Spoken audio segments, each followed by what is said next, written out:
Hello, and welcome to the eTech podcast with me, your host, Ryan Maughan.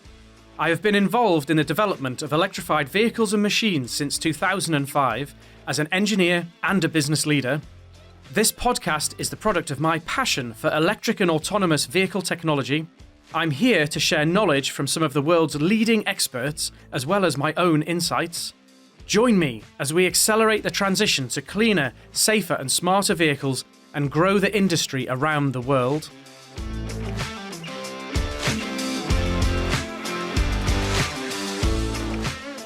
For today's episode, we've got a guest who I've known for quite a long time. He's an absolutely fantastic guy from a really, really wonderful part of the world.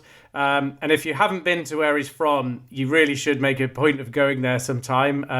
Absolutely fantastic. So it gives me great pleasure to welcome to the show Kimmo Rauma from Danfoss Editron. He's going to talk to us about his journey, his story, and what they do at Editron. So welcome to the show, Kimmo.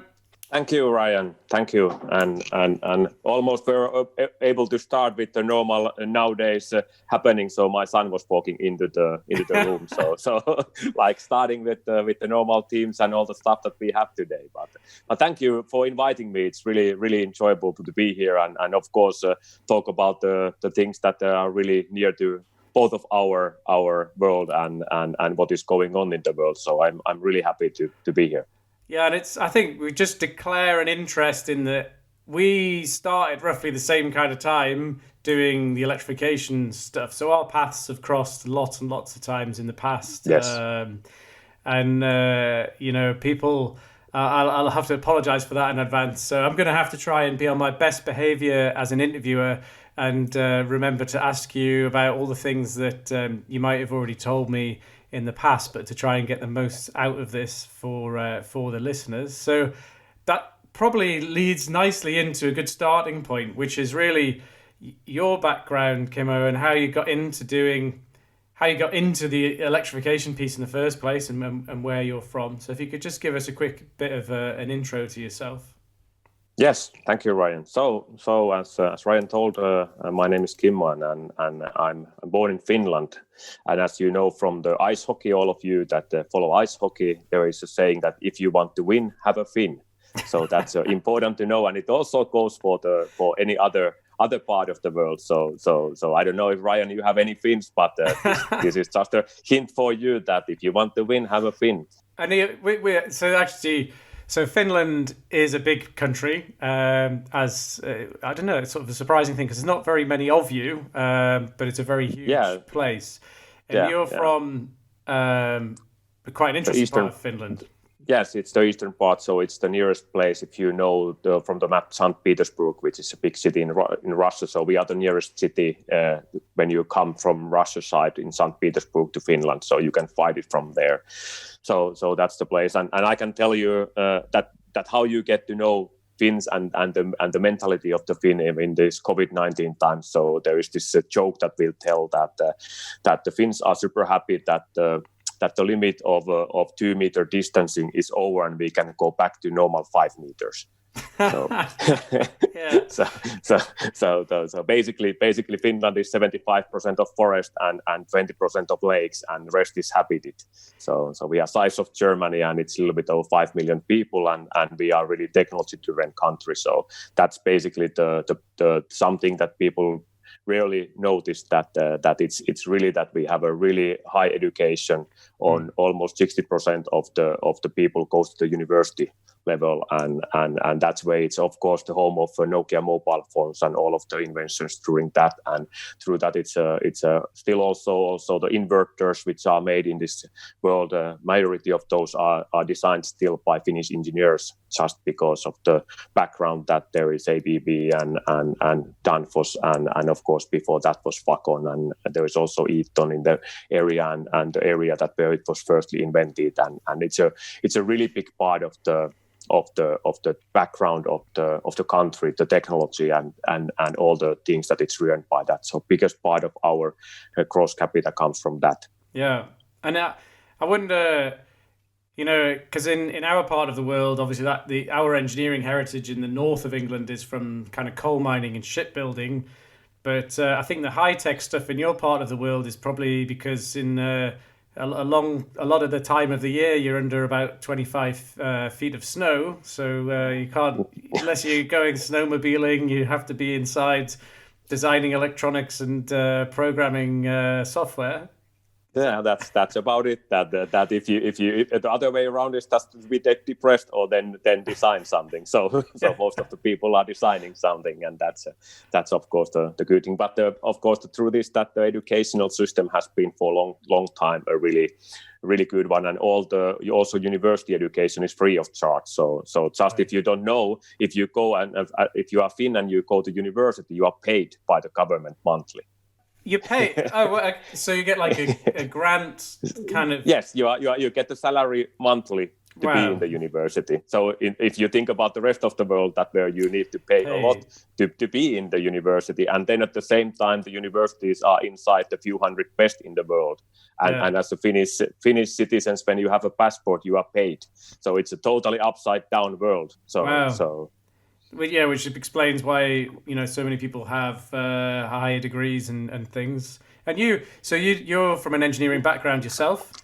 Yes, so I have been quite entrepreneurial for my whole life, and of course the first target for me was to be a pilot, and I was in the course in there, and then I hurt my knee, and then I was not able to continue on that road, and I needed to do something else, and because I had the failed electric engineering courses, so electrical physics was the only thing that I failed during my college studies, and then I decided that well because I didn't understand anything of that, maybe it's a good thing. And at that time Nokia was really rising in Finland, and actually the engineers were the highest paid part of any job that you could get. And I was thinking that I need to earn something, so I went for that one. But then when you go to something and you notice that it's actually interesting and you get in love with that, then it drives. The passion is more than anything else. So it doesn't matter if you have not been good before, but if you find passion for something, then the world is fully open. And then I actually have founded several companies around that, and I finally also did a PhD around control engineering. So really became part of my central of my world, and when I was able to combine the entrepreneurship there, it's actually really cool. So I am not, maybe I'm not enough patience to be the best PCB designer, because after my designs there is quite many mistakes compared to the designers that we have in house who have actually the patience to check what they did. So being an entrepreneur is good, that you can do decisions daily, and then the next day you can change your mind and do a new decision when you learn it, and nobody actually noticed. So I'm like a navigator in the car, so as a leader, so in the end I'm always right. But I guess I mean in a lot of countries the leadership of a business quite often don't have a technical background. I mean, certainly we see that in the UK.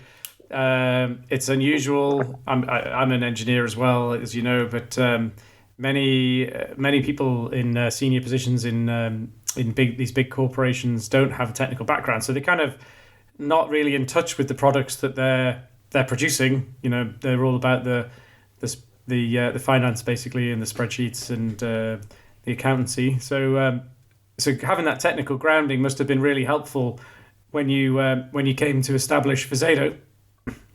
Yeah, that's true, and also if you think about China, there, as you know, they put their typically, if they have the engineering background, they put it clearly there that if they are leader of the company, they put there that they are engineering background. That's they are really proud of. So I think that Ryan, maybe we should also put that one there. Yeah. That we also pointed out that no matter if you are CEO or whatever, managing director or vice president, we put there that we have actually engineering background, so the people know that we actually understand what we are doing. Okay, you can take that one out now. Yeah. Half of your listeners are now saying that, okay, now I'm not listening anymore. So no, I think in some places it's not taken as a positive, although I very much think it is a positive, because I think you can't really manage something successfully unless you have a bit of an understanding, the right questions to ask, But yeah, that wouldn't necessarily be too much of a popular opinion. So tell us about Visedo and how you came to set that up. So you've been through this academic career where you've been paid by the government to study engineering. You've done a PhD, and then next is Visedo. So how did that happen? I had a few companies there in between, and actually one of the companies we were running, which were on the dental X-rays, was going fast, and then that was bankrupt. Okay. And I had asked the founder of Vacuum, which was that time before Danfoss, so founder of Vacuum, to support me on that one. But as he came in and said that, and here now all the who you have MBAs and with the financial background and say, yeah, we are actually the correct ones to lead the companies. He said that do you know what, man? You don't understand anything about cash flow, and you are asking cash. So do you know what is the answer? So in that one then was a output that I bankrupt that one, and I needed to look for a job because everything was gone basically on that one. And then Veijo was at that time he has founded Vacuum, and he was owning that, and he said that okay, maybe it's better that if you come there to learn a little bit about the things, and then I went over to there and learned about the drives and the world of the motor drives and the systems in the industrial side. And they already were, at that time we could see that there was little bit hints of the mobile part to start. Yeah, and you could see the first ones coming out there on the first cars, and first of course their Golf cars and all of that, and then after a while he called me there and said that I have heard that you have been humble to learn the things that you were missing.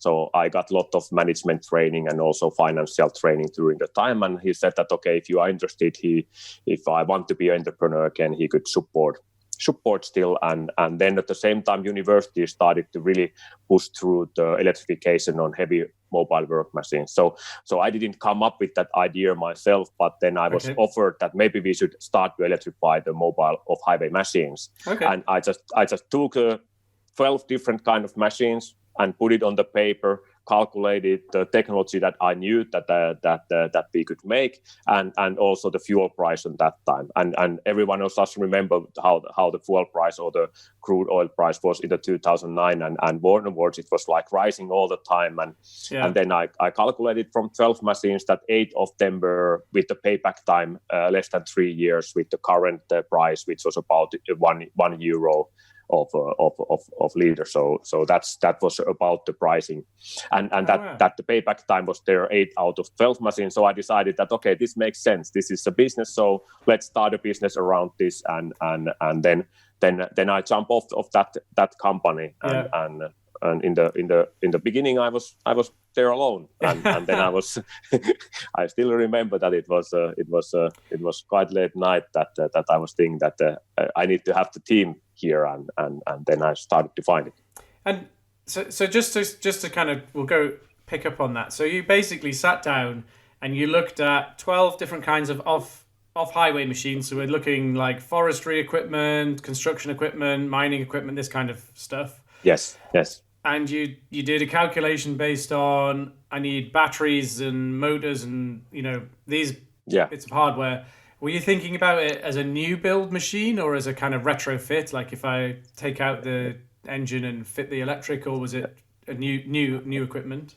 I calculated on the base because of course I didn't know anything about mobile work machine market. Yeah. And I can tell you, if I would have known that actually how slow the industry is, I would have never started the company. Okay. Because of course I came from the fast-moving markets like dental X-rays or mobile phones or this kind of stuff, which was moving like that. In a year you could bring a new product to the market. And if I would have known that excavator takes 7 years to 10 years to bring it there, I would have never had the patience to think that I will change it. Yeah. But because, as you know, that entrepreneurs are typically not the most wisest ones in the world. They are the ones that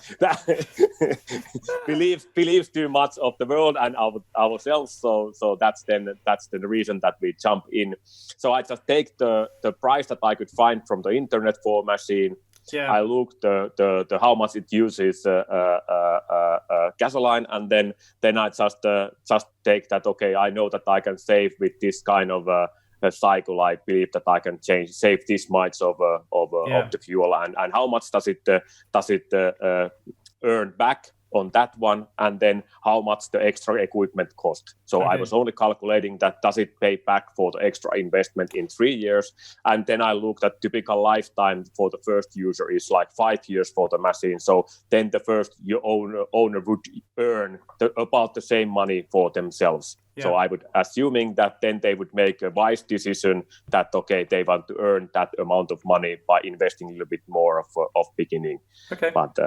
But that was quite straightforward and jumping quite many things of the industry, which I didn't know. I didn't have any clue about because I have never worked on the mobile milk machine market before. Okay, and then you kind of set about actually delivering on some of these. So in the business, so which did you start with? What was the first kind of what was your first experiment with the electrified off-highway machine? Well, I can tell you the first experience was that I was thrown out of many of the first companies I went in, because that the people in these companies are typically from the background of hydraulics and mechanics and not from the electric parts, and of course in my mind I was thinking that they are just waiting for someone to come to salvation them from the leaking hydraulics, and they are waiting for them that okay, somebody gives you the new message that you don't need it anymore, and we can change to this new bright technology. And I totally forget that they love their own technology and they are proud of what they have achieved in the last 25 years. So I went in and I told them that yes, every one of us knows that hydraulics is really bad.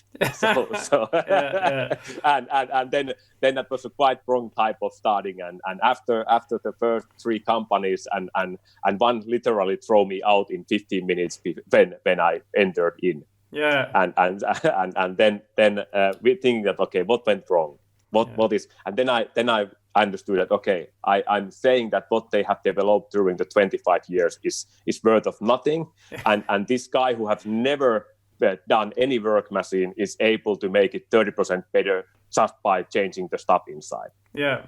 So and then I really needed to change the way of my sales speech. That we talked about the machines that they have currently until someone says that okay, there might be a small issue, and then I tried to bring the electrification as a solving a system to that issue, whatever it was that we could speak. And then it took quite a long time before actually really getting in. There was the harbor machines which were basically already electrified, but then I could offer there a little bit more efficient technology with the permanent magnet machines because they were using induction machines. So there was small things but that was already done. And then also mining machines were already investigating that because in underground mining, if the relationship, I please forgive me if there is some mining expert and this relation is totally wrong. But as a thumb rule, if you use $1 to the fuel underground mining, you need to use $100 to the ventilation, get the fume out. Yeah. So basically, the ventilation is so costly to the underground mines that whatever you do to take it out, that you burn less fuels inside the mines, it is worth of doing. Yeah. So that is really something that was area, and we also started at that time on those ones. But then the first machine that was actually really giving the truth to my first calculation it took already 2.5 years before we came, and it was a stone crusher.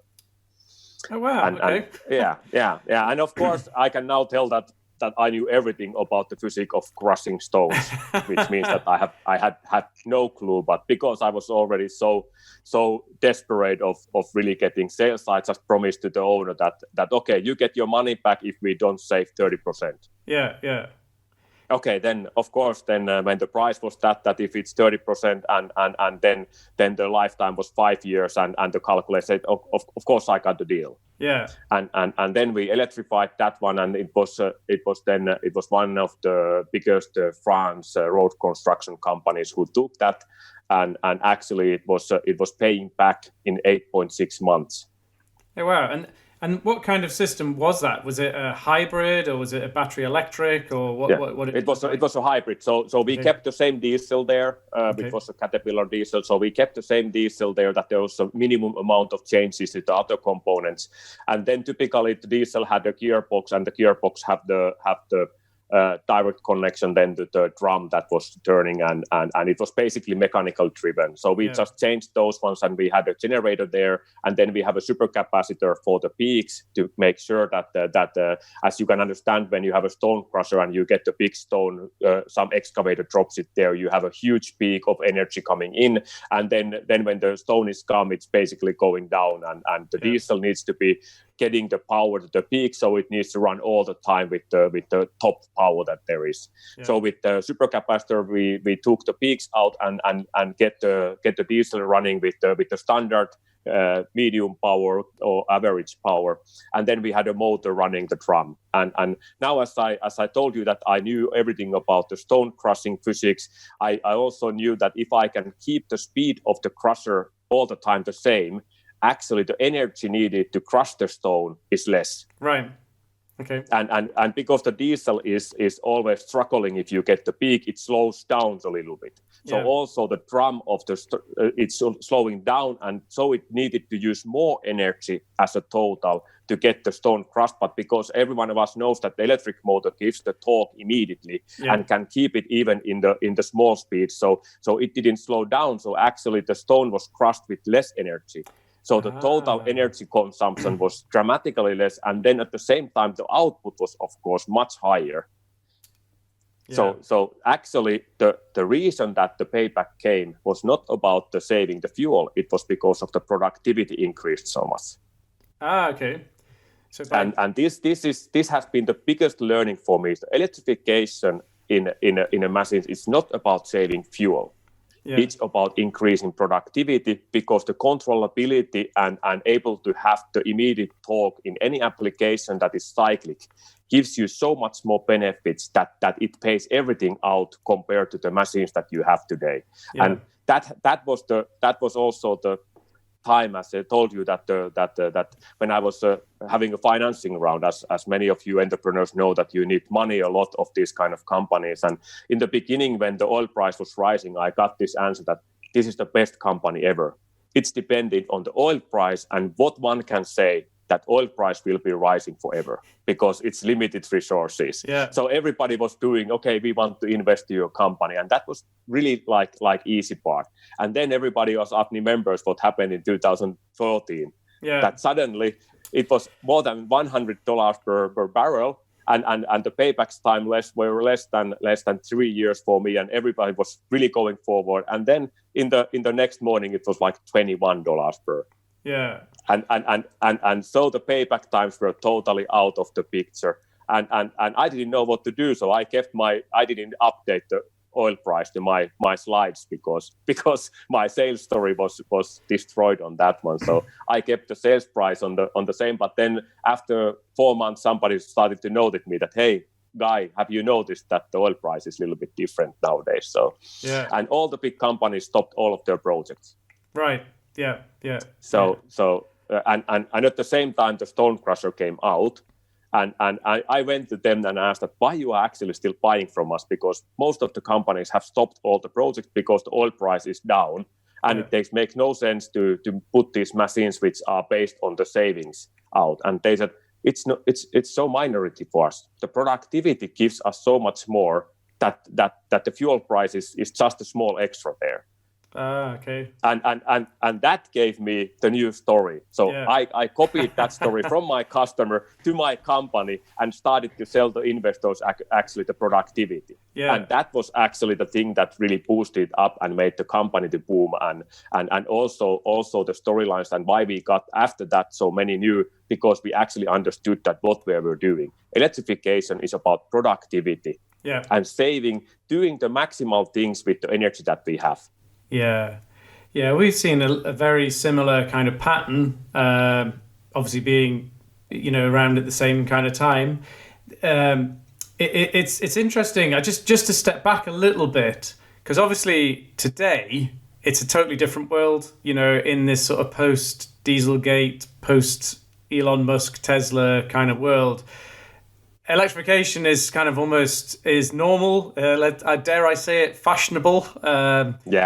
And everyone's kind of trying to do it on different things, and for different reasons. You've got legislation, so clean air zones, and CO2 regulations in the automotive side.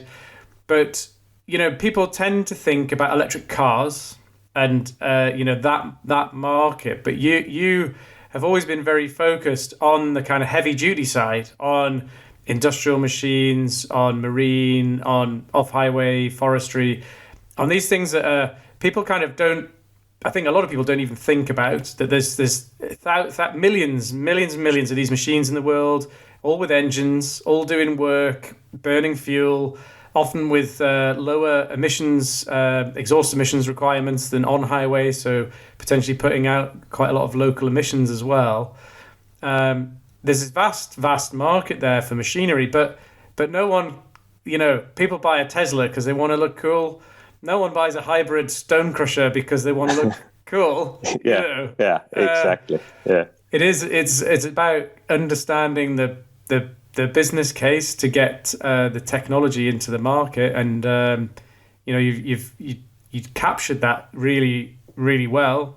So what other kind of applications did you start to see being very, successful in stone crushers, and were there any other kind of things that really took off for you?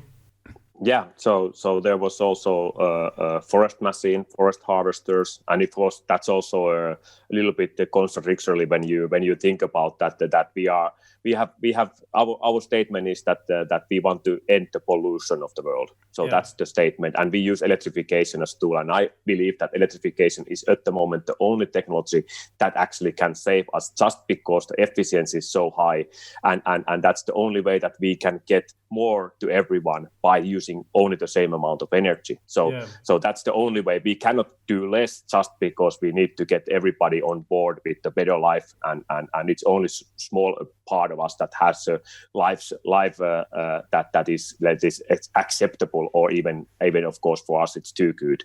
So that's basically the part. But for example, the forest harvesters, also there the efficiency is good, but the forest harvester machine owner, they earn from the tons or cubic meters of wood or log. So the question was about productivity, and also there we got the 30% more productivity for the machine, and this is the actual, because the work what the machine does is actually where the end customer is willing to pay for. And so when you do more of that, it doesn't matter what is the technology, because that's what the base of the earning. So you are solving the primary problems of the customer. And the fuel is a secondary problem, because it's only needed to do the primary work. And that is also one learning on these things. And if I want to say something about electric cars, it's just that their use time is 96% in the garage or in the yard. So it's as useful as electrifying necklaces to electrify the cars, because they are standing only because of you like what is their color and how they are. So and mobile work machines are running typically easily 5,000 hours. It's totally all the time on. So even one excavator in a low usage is equal to 15-20 cars. So that's 5,000 hours a year, and that would be, a normal car might do an equivalent maybe 3,000-4,000 hours in its entire life. Yes. The car's full lifetime is calculated maximum 6,000 hours maximum. It is.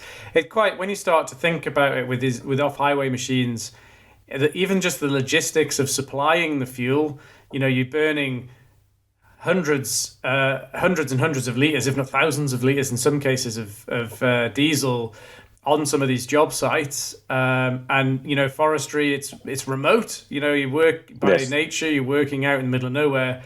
Even simple things like resupplying your machines with fuel are at a major cost and an issue in that kind of environment. So yeah, and for forestry, what was it a similar kind of story in terms of what the reason for the higher productivity? Was it just all about? Yeah, that was exactly the same. And after we actually, or I think that our team was knowing that it was only me who didn't understand what we were doing. So when after I understood that actually the productivity is the thing, and then we really looked at what was the reasons and what are the best applications to, and we found out that more cyclic the work is, the more better it is to electrify. Right. Because and then we started to look at different kind of applications that where we actually have really high peaks for, and it's equivalent to the cars that every one of us knows that when you are in the traffic lights in a city, and then you accelerate, as you, Ryan, you have I don't know how many hundreds of horsepower you have, and I know you want to be the first one to the next lights, so you always put the pedal to the metal and go for 200, and then every one of us knows that then you see the 30 liters per 100 kilometers, and all the power is used for that, and so it's really cyclic. But when you really drive 100 kilometers in a highway, you actually need only 10 kilowatts, and you use only 4 liters per 100 kilometers. So, but you do actually more work because you are moving more kilograms in a more. So that tells you that it's the same thing in the car.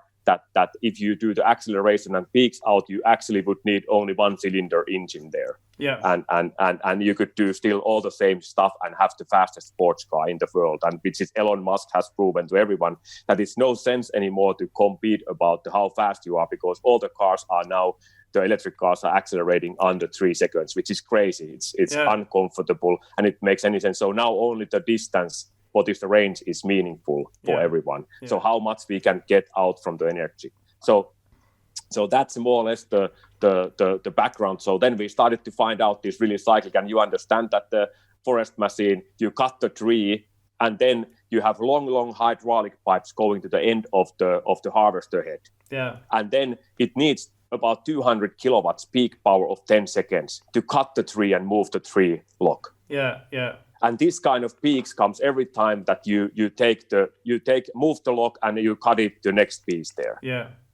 And then it takes a slowdown when you move to the next log or the tree and you cut it down. So that was like we started to look out this kind of applications. Excavator the same. Every one of us understands that when you have a hard ground and you are digging it. So every time you dig to the hard ground, you have a high peak of power. But then when it's up, then basically moving it with the arm to the side, it's like nothing.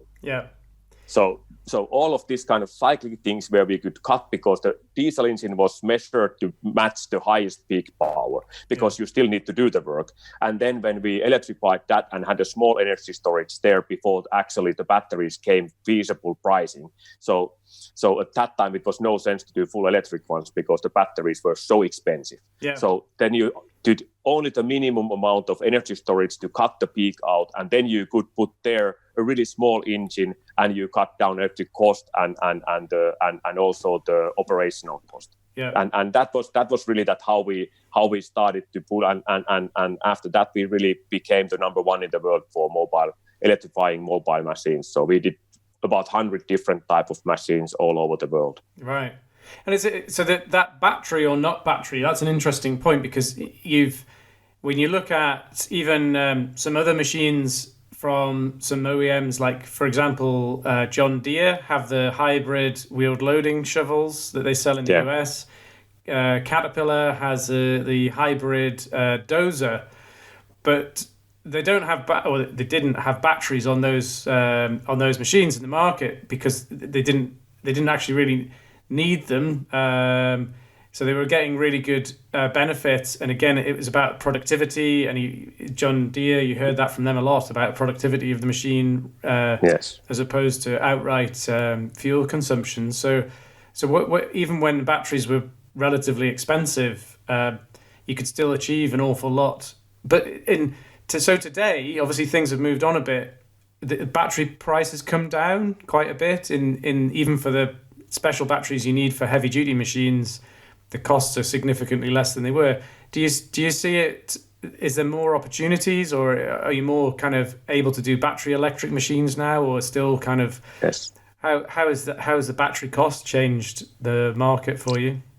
Of course, it has changed dramatically, and so dramatically that it's feasible now. So I was expecting that it will still take like 10 years before we can do full electric excavator that works for the full time for the first round without intermediate charging. Yeah. And it was about 1.5 years ago when we realized the first machine with Poncat, and that's running 7.5 hours, 7.5 hours without intermediate charging with full battery, and can do the whole work cycles. So that is really now that it's already capable of handling that, but still the cost and the problematic of the charging part is putting it that you still need to it's still let's say sellable on the special conditions, like examples that you work inside a hall that you cannot have any exhaust gases from the diesel. Right. You are working in a farmhouse with various animals, and of course you don't want to poison them with those ones. Or you still or underground mining. Or there is a legislation in the first cities that they want to have silent construction sites. Yeah. And this is something that changes, of course, totally the sound of the machine. They are really silent, and you can actually do the work in the hours that is there. So it increases the productivity also in that way. But the battery prices have really become down. The problematic part there is that it's still quite immature as a technology. So we need to work all the time with the partners to improve the packaging for the mobile of highway part, because it's so much more demanding environment compared to the passenger car area, with the vibrations. They are standing still. It can be really sun is torching them, and it can be 70 degrees, and still the lithium is not able to handle more than 26. So all of this kind of, and that's why we used a lot of supercapacitors before, because they are not sensible of that. They are basically in the lifetime cycles. They handle the whole lifetime for the whole machine. You can use them in minus 40 degrees. So but the energy amount of that, it's only that you can do a 10-second peak. Yeah. And now when we come that we want to have a machine that goes into the farmhouse and works there for 20 minutes. So you need to have the energy storage for that. And now there's more and more applications where we start to see it, and also that the requirement, and there is something else that pays it out. Let's take example for the towing machines of big airplanes. Yeah. If you can tow it, the airplane in the airport, the kerosene burned by the airplane costs more than the towing machine electrified. So basically there is just now the questions that where we do the trade-offs and want to save the world, and so most of the airports are putting a lot of full electric stuff there. It's closed area, you can charge them. Same is with the harbors. They can really make it and save a lot of money on those ones, and because they have also extra amount of energy sometimes, so they can have a local battery storages there and utilize that energy for the machines that are there.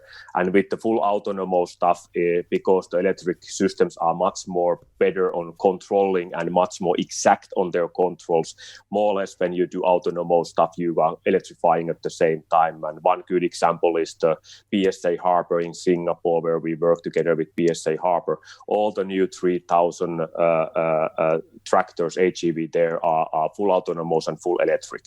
Right. It's one of the world's biggest electrification, and that's also funny that everybody talks about the cars and how there is now 50 buses in this city, but then they don't know that there is already full harbor with 3,000 going to be there with full autonomous systems in place, and those are really cool, and the saving of the energy and how good is the operational cost of that kind of full change. It's a tremendous change in this world. Wow, that's a big 3,000 trucks moving. Yeah, is that just the trucks that are moving the containers around inside the harbor? Yes.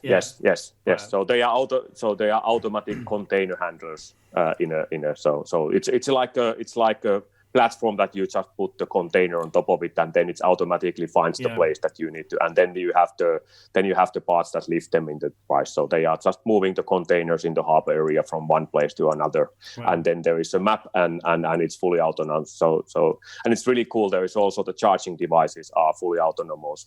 They just, when they are empty, they drive to the station and they are charged with fast charging, and then they go back to the operation. Wow. So and it's a really cool, and if you have a just chance sometime to get into the Singapore harbor testing area, I recommend it's a cool.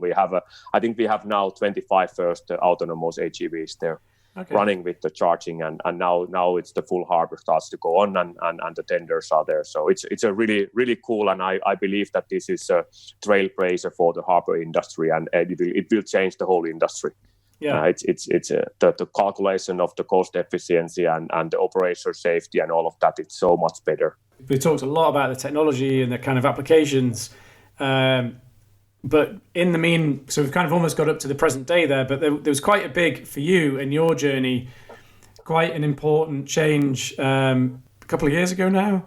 Yeah. Where you went from being entrepreneurial Visedo as a standalone company with investors and things, but still by yourself, to then becoming part of Danfoss, which is huge. I mean, Danfoss is a massive company. Most people, I think, would know them for hydraulics and in most like houses, central heating system components and things like that, but a massive global company.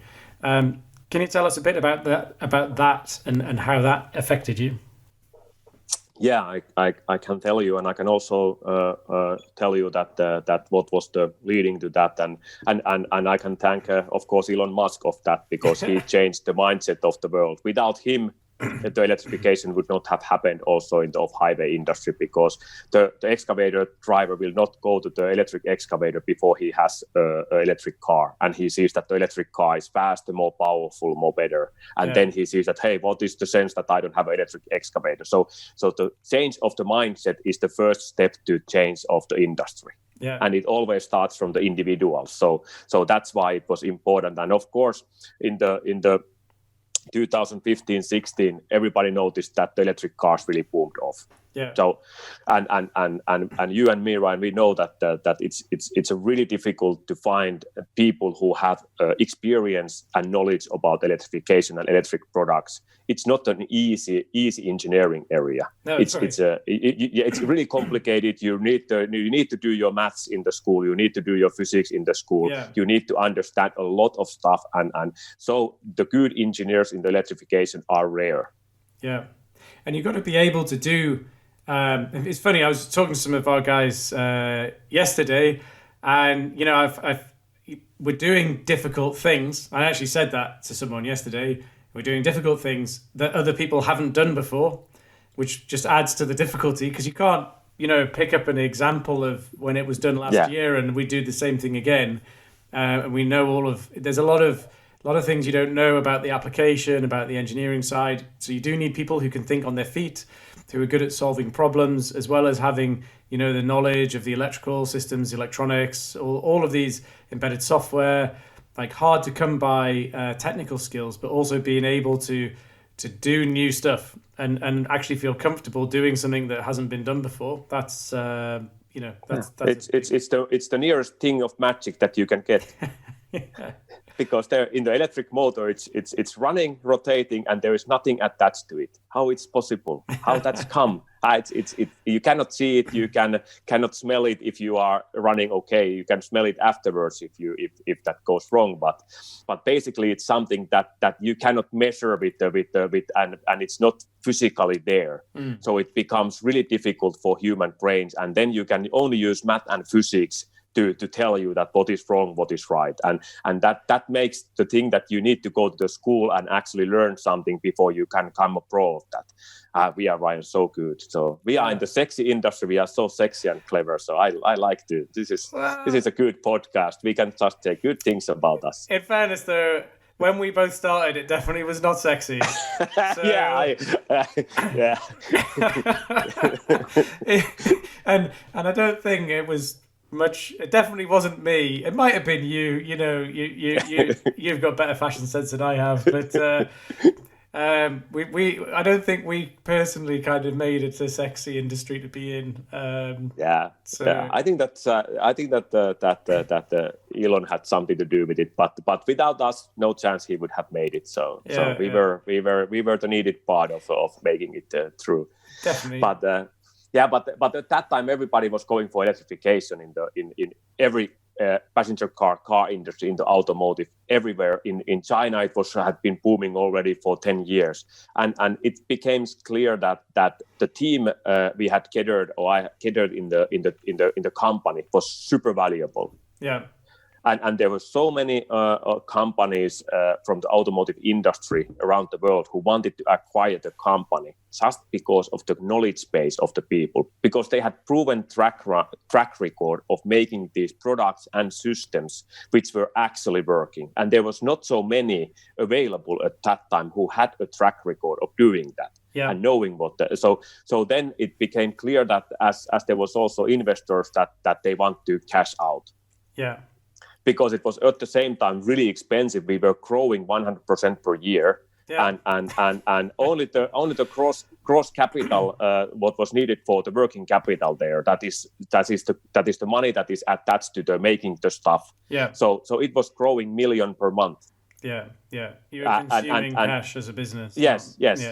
Just to be able to deliver more next month, I needed to have more cash in one, and it was in a area that everybody wanted to invest at that time only the software.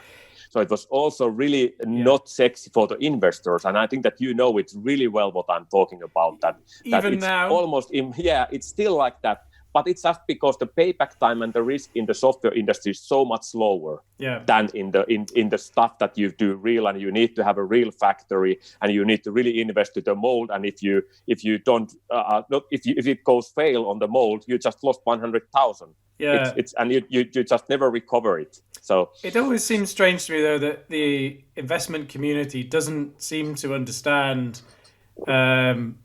That sort of growth capital cycle. If you're scaling up, you have to increase inventory, you have to, invest in stock and materials, and these are all assets to the business. But you can't grow 100% a year and reduce your stock. Stock requirement at the same time. But software is free. It never has an inventory. You just unlimitedly produce it, and you have a 100% cross margin for the sales. Yeah. So when you are competing against this kind of companies, of course, it's clear that it's really hard time. But because of that problematic there, it was clear that the company will be sold. Yeah. And of course, most of the companies who were looking said that they are not interested about the mobile work machines. Yeah. So they are not interested about the business so much. They are interested about the technology and the people, and they want that we will focus and become R&D center for some automotive company. Right. And of course, after 10 years of hard work, finding and putting ourselves through the business, I tend to love the business. Yeah. and also that it has a meaningful part to the pollution, because it was actually the machines that were doing something that were used and not the decoration on the yard. So it was also something that we really believed in, and I really felt that it needs to be something that we built the company that we want to continue. Yeah. And Danfoss was clearly saying that what they want to do is the mobile off-highway machines, because that's the biggest business they have. Yeah. And when the Danfoss customers are moving from hydraulics to electrification, or they just need electrification, Danfoss wants to be there for them also with the technology of the next day. And there I could really see that we have a place and we have a life, and also because it's an industrial giant, there is also the shoulders to invest. Yeah. And they know what is the investment cycles and needs to this kind of real industry. Yeah. So I think that was really the best match, and then I was happy that finally the investors and Danfoss came into agreement that what was the outcome there, and then as it said, we became happy campers of Danfoss. Yeah, because the funny thing is, and I know this, having met you several times fairly soon after that deal happened. I remember saying to someone after the first time I saw you afterwards, and I was like, he is so happy. and the change, because, before that, I think you had a lot of pressure and a lot of the same issues that, other people in our area have. And it's all the same, the fights with the investors, all that sort of pressure, trying to scale the business. And then it was like a switch had flipped, and I'd never seen a smile as big. But then what's also interesting is 2 years later, it is 2 years, isn't it now? It's now 3 years. 3 years later, sorry, 3 years later. You're still smiling. Yeah, they have good doctors also in the company. It's part of the so they're keeping you well medicated. Yeah. That's what you need to do for entrepreneurs if you want to keep them. So no, but what was easing up as was that because the passion is for the technology and passion is to really change the machines and have your handprint to the world to change the world to be a better place and end the pollution. And now I could really concentrate on that. I don't need to anymore go to the investors and go to the London City Bank and try to tell the story and then being kicked out because of the industrial stamp in your forehead and feeling really, really tired because all of my days in the late was only about money. Yeah, it was only about money-related stuff. It was not anymore about because we had solved the thing that we were solving, and then the growth became and now when we became part of Danfoss, this was solved. And also Danfoss has a really great method that they give you still the independence. Right. So I could still keep the profit and loss account. I still made my own strategy, which I present to the segment president and to the global leadership team there, and they gave me a freedom still to lead the strategy and the company. Of course, big company is much more restricted with what you need to do. There's much more processes, and these processes just drive me nuts. I can tell you honestly, because nobody's listening this, so I can just tell you that this is crazy. It's the big companies are so on this. But if you take when every time that I feel that this is something not because I'm so entrepreneurial, I want to be fast and agile. I love to do fast decisions and beating the markets and beating the competition. And that's the best thing that I can feel, that when our team has been faster to maneuver around the world, and then we can say, hey, we beat Siemens, ABB, even Danfoss at the time. And you could really do the smaller one, and you could change the world and be faster and take it.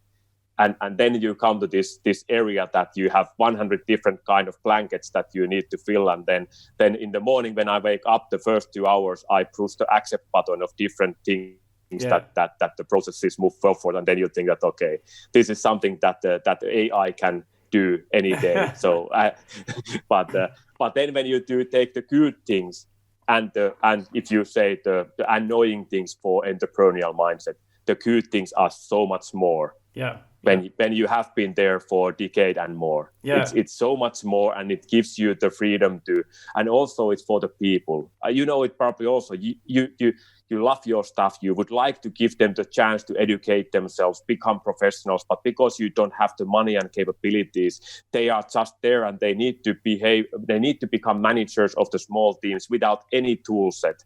You cannot help them on training them on all the issues in the world that needs to be there. Yeah. And at the same time, you need to still cut short for the corners with all the approvals that the world have invented, because small companies just cannot follow all of them at the same time. It's just impossible. So now I could really give to the team and the people the capabilities of doing careers, going to the trainings, and really making sure that they are also getting more than just a workplace that has a passion. Yeah.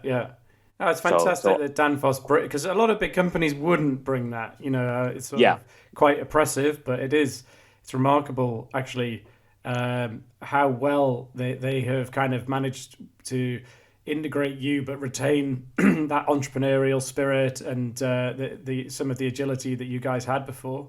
I've noticed the time, and we've kind of at risk of running over, but it's been a really fascinating discussion. There was one market in particular that you've done quite a bit of work in that I was interested in. We haven't had anyone talk on the show before about marine, And I wondered if you could tell us a little bit about some of your experiences in the marine sector with electrifying ships and different kinds of vessels.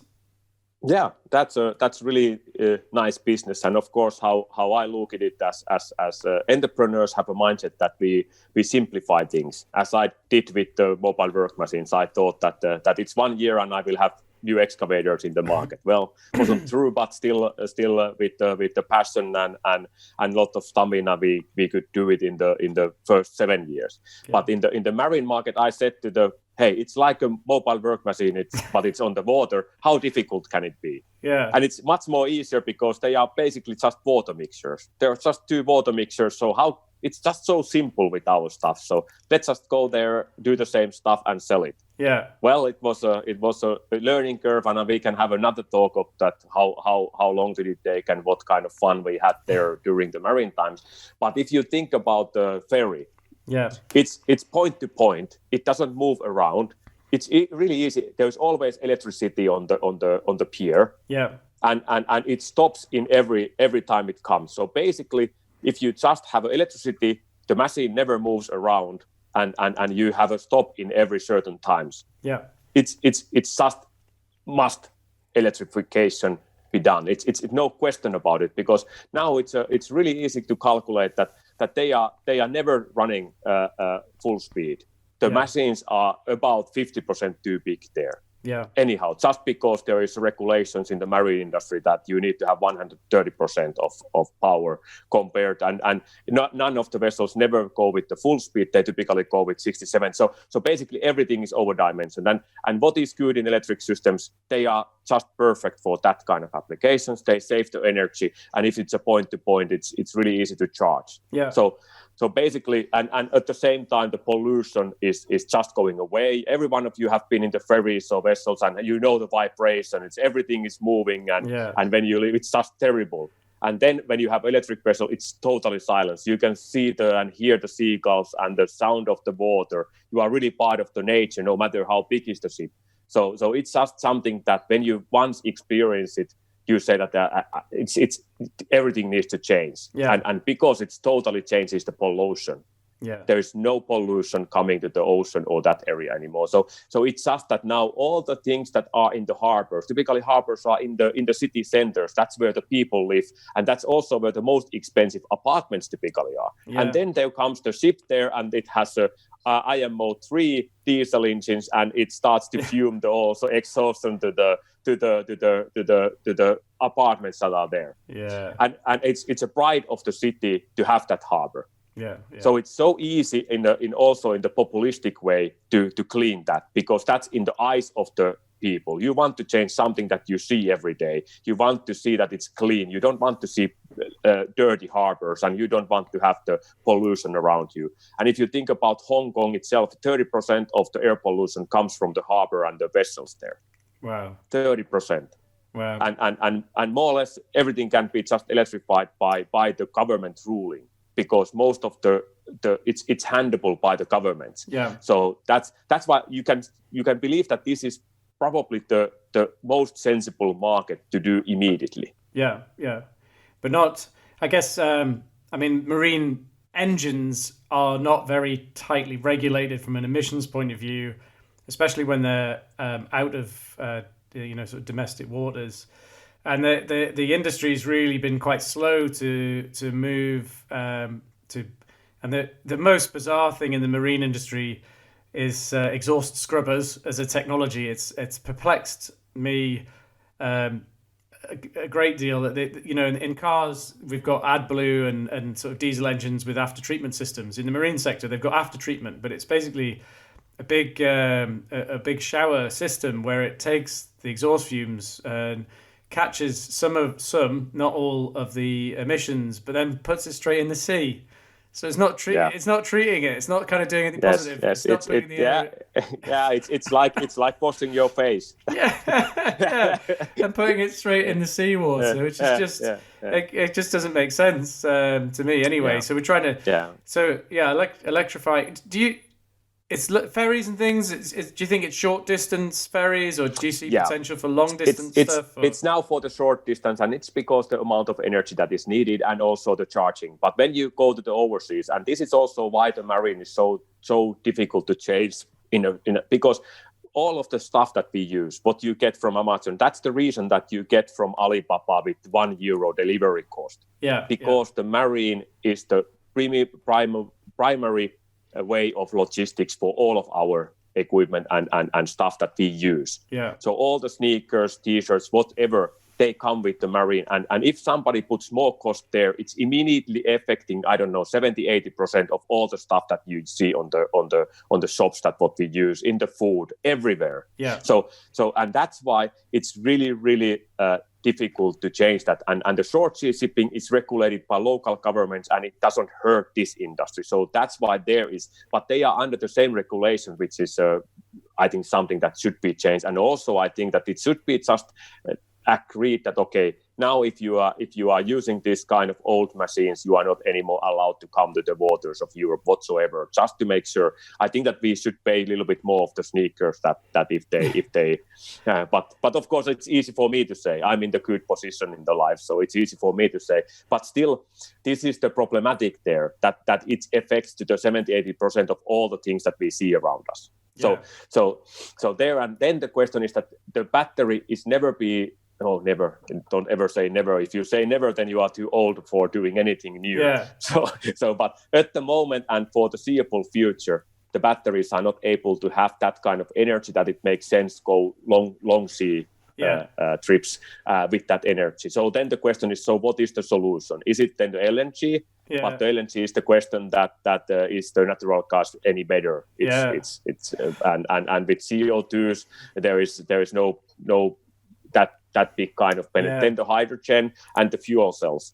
Well, if the hydrogen is done with the renewable energy, then it makes sense. That's really renewable. But if the hydrogen is done with using fossil fuels, it's stupid, because the efficiency of doing that is worse than burning the fossil fuels directly in the diesel engines. Yeah, it'd solve your particulate problem, but maybe not your CO2 problem.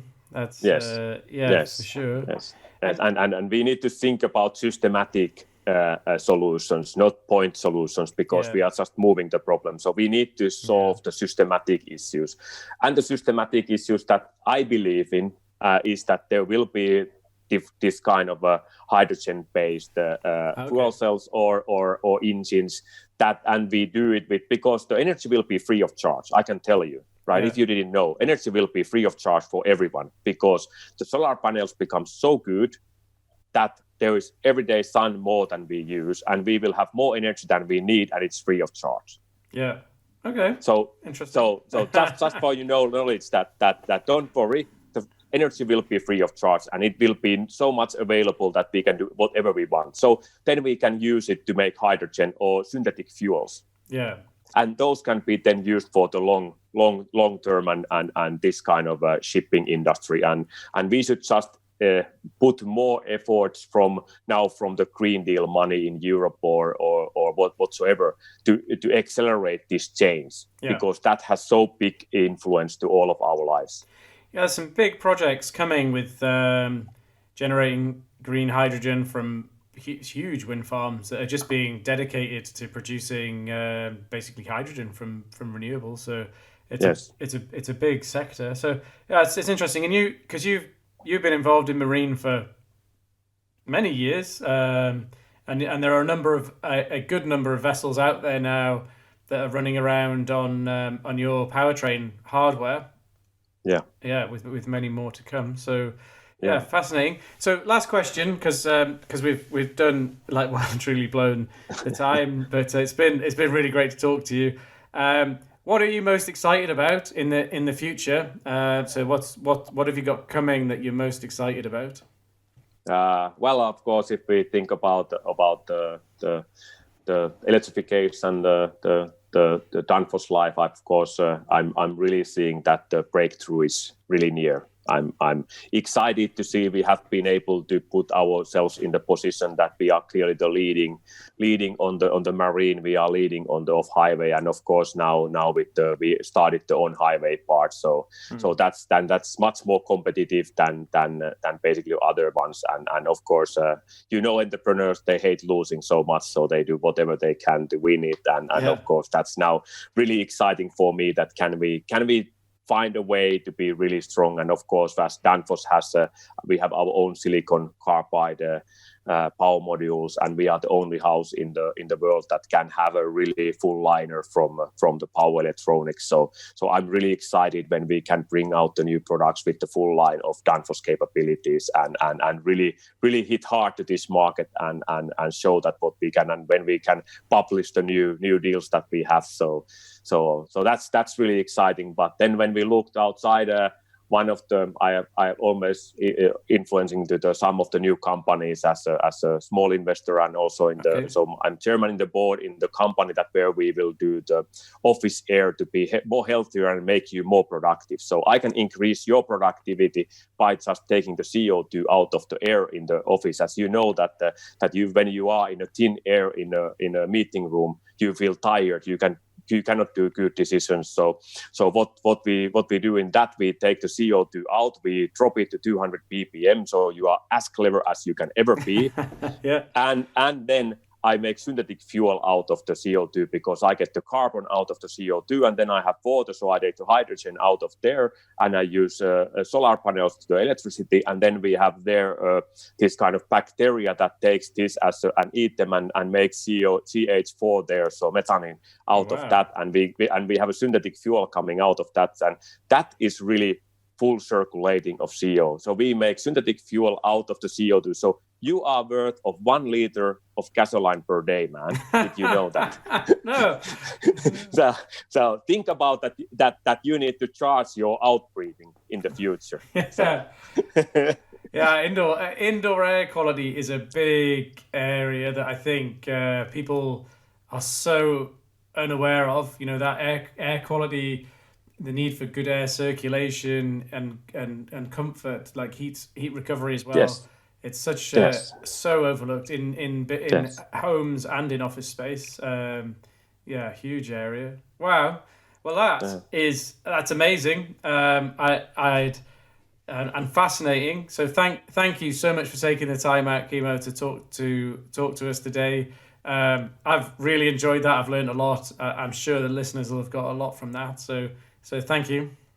Hey, super. Thank you, Ryan. It was really a pleasure and an honor to be interviewed by you, and it's so fun with you all the time, and it's really that I feel that we are brothers in arms in this one, and really can, every time with you we can share the war stories of the electrification, and it's not so many in the world that you can share the pain with all the money and technology and the turbulent times that we have had throughout the different kind of economic crises, oil crisis, and the COVID with all the same time within the so it has not been an easy time for us, and still we are here, we are smiling, we are making the world better, and still, hey, some people still even listen us, so it's more fun, and anyone who feels interested, you can just contact me in LinkedIn and contact and ask more if there is anything, please free. So thank you, Ryan. It was really a pleasure. Thank you. So for everyone listening, I will put some links in the show notes to Kimmo's LinkedIn profile and a couple of the other things that we touched on. So if you go down in the show notes below, you'll find some links out to that. So thank you to everyone who's listening to us today. Thank you for taking the time out to listen to us. Don't forget, you can send us your questions, hit like and subscribe to the channel. We've got lots of new episodes coming, and it really helps us get the channel out to more people. The more people that subscribe and comment, and we've had some really interesting comments and some great feedback, some more 5-star reviews coming in.